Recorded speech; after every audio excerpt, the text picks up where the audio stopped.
अस्सलाम वालेकुम दोस्तों, जान एफएन चैनल में आपको वेलकम करते हैं। और आज का हमारा जो टॉपिक है कि have as a causative verb कैसे यूज़ होगा इंग्लिश ग्रामर में। तो आइए देखते हैं। When a subject hires another subject service by paying him to perform an action on his behalf.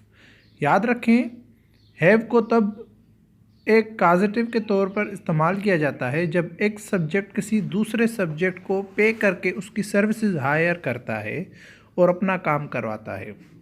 For example, मैं नाई से बाल कटवाता हूँ।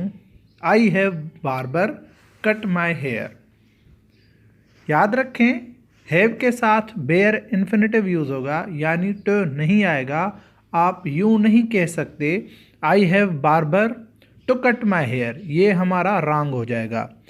इसका करेक्ट तरीका ये है I have barber cut my hair.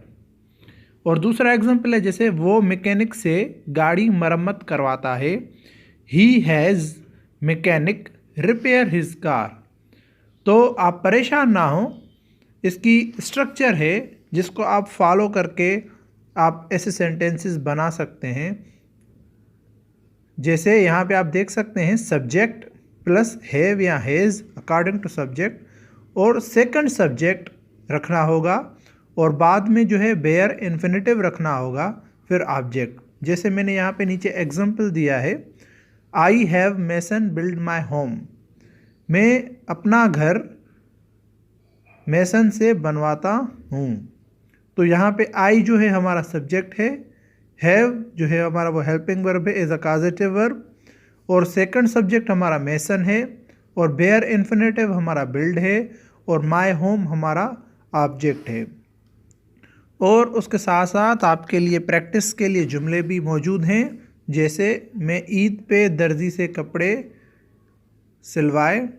Ali खुद गाड़ी नहीं चलाता है बल्कि ड्राइवर से चलवाता है। वो पेंटर से अपना रूम पेंट करवाएगा। मैं तुम्हारा ये मसला हल करवा दूंगा। वो मुझे बताना चाहता था लेकिन उसने कुछ ना कहा। मैंने उसे खुद रोते हुए देखा। तो दोस्तों, आई होप आपको समझ में आ गया होगा। अगर आपने अभी तक हमारे चैनल को सब्सक्राइब नहीं किया तो जल्द से जल्द हमारे चैनल को सब्सक्राइब करें, और साथ ही बेल आइकन के बटन को लाजमी प्रेस करें ताकि हमारी आने वाली तमाम वीडियोज़ आप तक पहुंच सकें। और उसके साथ साथ हमारे वीडियो को लाइक करें, कमेंट करें और दोस्तों के साथ शेयर करें ताकि हमारी हौसला अफजाई हो।